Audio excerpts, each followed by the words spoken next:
Hello, my class 10 biologians. Hope you are doing well. So, I am going to continue our chapter life processes. In the earlier video, I made you understand that what is life process. In today's video, I am going to continue the chapter. Today's table of content is first some points about life process. We are going to study some more points about life process, as well as we will start the first life process, which is nutrition and its type in plants as well as in animals. And side by side, we will deeply learn about the topic photosynthesis. So, students, it is very essential for the maintenance of living organism. Even अगर वो सो रहे हो, rest कर रहे हो या फिर move कर रहे हो, वो प्रोसेस जो कि परफॉर्म करते हैं together for the function of maintenance of life, उन्हें हम कहते हैं लाइफ प्रोसेस. इसके अंदर आता है आपका nutrition, respiration, circulation and excretion. अब जो यूनिसेलुलर ऑर्गेनिजम्स होते हैं उनके पास सिंगल सेल होता है बिकॉज दे आर यूनिसेलुलर. सो उन ऑर्गेनिजम्स में ये जितनी भी प्रोसेस होती है वो कैरी आउट करता है एक single cell. But the case is different in multicellular organisms. We have well developed systems to present and carry out the whole process.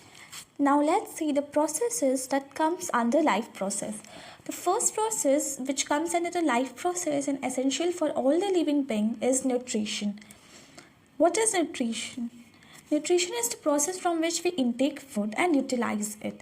जब भी हम कुछ भी खाते हैं तो उसको खाने के बाद हम जैसे भी उस फूड का पूरा यूटिलाइजेशन अपने बॉडी में और उसका एब्जॉर्प्शन कराते हैं, उसमें क्या क्या इवेंट्स अकर होते हैं, ये सारा जो आता है हमारे न्यूट्रिशन के प्रोसेस में आता है. After nutrition we have are respiration. जो हमने फूड लिया है न्यूट्रिशन के थ्रू एब्जॉर्ब किया है, उस फूड में से एनर्जी को रिलीज़ कराने का काम जो होता है वो आता है रेस्पिरेशन प्रोसेस के अंदर. After respiration transportation occurs. Transportation means हमने जो एनर्जी ली है वो किसी एक पार्ट ऑफ द बॉडी में आई है, एब्जॉर्ब हुई है. अब उस पार्ट ऑफ बॉडी से पूरे जब होल बॉडी में हम उस एनर्जी का ट्रांसफॉर्मेशन कराते हैं, उस जितने भी एसेंशियल सब्सटेंस हमने गेन किया है उसका जब हम पूरे बॉडी में ट्रांसपोर्ट कराते हैं और पूरे बॉडी में एब्जॉर्प्शन कराते हैं, उस प्रोसेस को हम लोग ट्रांसपोर्टेशन कहते हैं. And after this transportation the process occurs excretion. Excretion क्या होता है? The removal of toxic substances from our body. जब हम टॉक्सिक और हार्मफुल सब्सटेंस का रिमूवल करते, एक्सक्रीट आउट करते अपने बॉडी में से, तो उसे हम लोग कहते हैं excretion. Side by side, some more life processes are there. That is your metabolism. What does metabolism means? It means all the chemical reaction, catabolic as well as anabolic reaction which occurs in our body because of enzymes is called metabolism. And reproduction. Reproduction is the process from which the continuity of all the species occurs. तो ये जो दो मतलब ये जो reproduction होता है वो हम लोग एसेंशियली तो नहीं लेते लाइफ प्रोसेस में, but it is also very important. क्योंकि if without reproduction a living organism can survive, but without all the nutrition, transportation, respiration and excretion process, living organism can survive in this environment. Now let us deeply know about the topic nutrition, which is our first life process, types of nutrition in plants as well as in animals. So let's get started with nutrition. Now let's get started with nutrition. Nutrition is the process by which an organism takes food and utilizes it. मतलब वो process जिसमें कोई organism होता है वो food intake करता है और उस फूड को अपनी बॉडी में यूटिलाइज करता है, उस प्रोसेस को हम लोग कहते हैं न्यूट्रिशन. न्यूट्रिशन में जो हम लोग फूड इनटेक करते हैं वो ऑर्गेनिक हो सकता है या फिर इनऑर्गेनिक हो सकता है.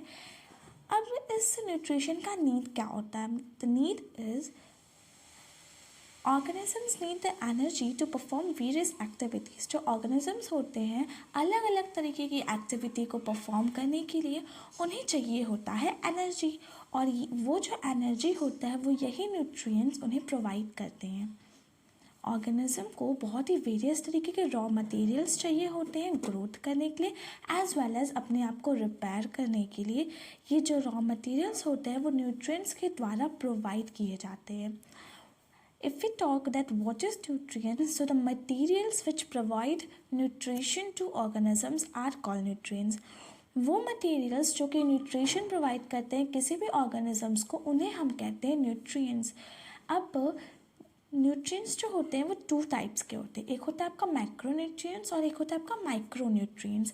मैक्रोन्यूट्रिएंट्स के अंदर आते हैं आपके कार्बोहाइड्रेट्स, प्रोटीन्स एंड फैट्स, और माइक्रोन्यूट्रिएंट्स के अंदर आता है आपका मिनरल्स और विटामिन्स। इन्हें हम लोग माइक्रो इसलिए कहते हैं क्योंकि ये बहुत ही स्मॉल अमाउंट में रिक्वायर होते हैं हमारी बॉडी के लिए, रिक्वायरमेंट इसकी बहुत स्मॉल होती है, इसलिए हम इसको माइक्रो न्यूट्रिएंट्स के कैटेगरी में रखते हैं। But carbohydrate, proteins and fats की जो रिक्वायरमेंट होती है वो हमारे बॉडी में ज़्यादा होती है, ये मेन न्यूट्रिएंट्स होते हैं, इसलिए इन्हें हम मैक्रो न्यूट्रिएंट्स के अंदर रखते हैं। अब modes of nutrition. Modes of nutrition का मतलब होता है the method of procuring food और obtaining food by an organism. कोई भी ऑर्गेनिज्म किस तरीके से फूड को ऑब्टेन कर रहा है उसे हम कहते हैं modes of nutrition. Mainly two modes of nutrition होते हैं, ऑटोट्रॉफिक और heterotrophic, depending on the way they obtain their food. Now let's see what is autotrophic nutrition. After autotrophic, we will learn that what is heterotrophic nutrition. So the first mode of nutrition is autotrophic mode of nutrition. The word autotrophic is composed of two words, auto and trophic. The word auto means self and trophic means nutrition. Thus, autotrophic means self-nutrition. The organisms which make their own food from the inorganic raw material like carbon dioxide and water present in the surrounding by using the sunlight energy is called autotrophic mode of nutrition. यानी कि वो organisms जो कि खुद का अपना own food prepare करते हैं इनऑर्गेनिक सब्सटेंस मटेरियल्स को यूज़ करके, फॉर एग्जांपल वाटर और कार्बन डाइऑक्साइड, सनलाइट की प्रेजेंस में, उस मोड ऑफ न्यूट्रिशन को हम लोग कहते हैं ऑटोट्रॉफिक मोड ऑफ न्यूट्रिशन। जो ऑटोट्रॉफिक मोड ऑफ न्यूट्रिशन होता है वो परफॉर्म करते हैं ग्रीन प्लांट्स और ब्लू ग्रीन एल्गे, बिकॉज उनके पास ग्रीन पिगमेंट होता है जो कंटेन करता है क्लोरोफिल को, जिसके पास ये प्रॉपर्टी होती है कि वो सनलाइट के एनर्जी को ट्रैप करता है। They are capable of trapping sunlight energy. वो ऑर्गेनिज्म जो कि खुद का फूड बनाते हैं कार्बन डाइऑक्साइड और वाटर से, उन्हें हम कहते हैं ऑटोट्रॉफ्स। जो ऑटोट्रॉफिक न्यूट्रिशन है वो फुलफिल्ड होता है फोटोसिंथेसिस के प्रोसेस से।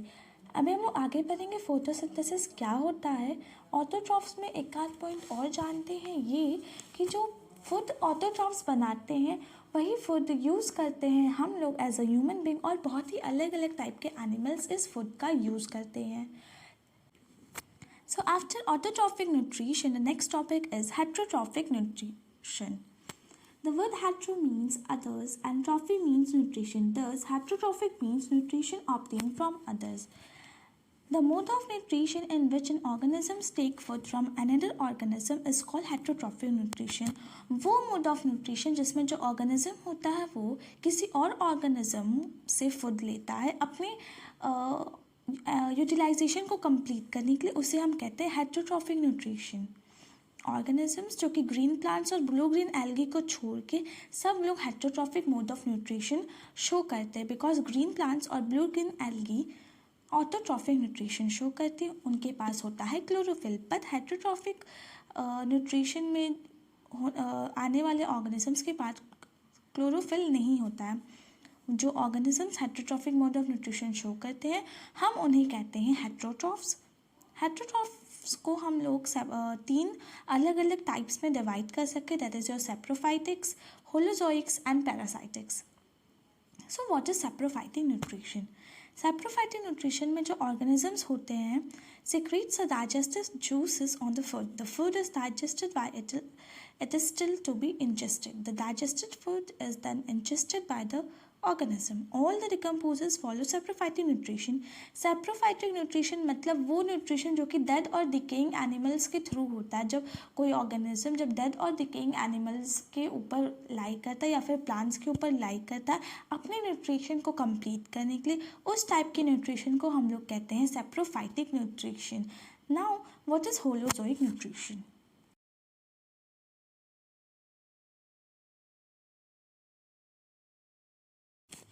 So the examples of saprophytes are fungi like bread molds, etc. Moving to holozoic nutrition, holozoic means feeding on solid food. मतलब वो एनिमल्स जो कि कॉम्प्लेक्स ऑर्गेनिक मटेरियल को इनगल्फ करते हैं इंजेशन के प्रोसेस के थ्रू और उसके बाद उसको डाइजेस्ट करके एब्जॉर्व करते हैं अपने बॉडी में, उस टाइप के न्यूट्रिशन को हम लोग कहते हैं होलोजोइक न्यूट्रिशन. ऐसा न्यूट्रिशन पोजेस करते हैं ह्यूमन बींग्स और बहुत ही अलग animals like cat, dog, cattle, deer, tiger, lion, bear, giraffe, etcetera. Now after that we have parasitic mode of nutrition. दो इसमें क्या होता है, जो ऑर्गेनिजम्स होते हैं वो या तो हमारे बॉडी के अंदर या फिर बॉडी के बाहर रह करके अपना न्यूट्रिशन डिराइव करते हैं, यानी कि वो होस्ट के बॉडी के अंदर या बाहर रहकर अपने न्यूट्रिशन को डिराइव करते हैं उनके बॉडी के थ्रू. ऐसे टाइप के न्यूट्रिशन को हम लोग कहते हैं पैरासाइटिक न्यूट्रिशन. जो पैरासाइटिक न्यूट्रिशन होता है वो 2 टाइप्स का होता है. First is endoparasitic and second is ectoparasitic. Endoparasitic में आपका आता है कि जो जिसमें वो ये जो होते हैं, ये जो ऑर्गेनिजम्स होते हैं वो हमारे बॉडी के अंदर रह करके हमें हार्म पहुंचाते हैं, उसे हम लोग कहते हैं इंडोपैरासाइटिक. For example Ascaris.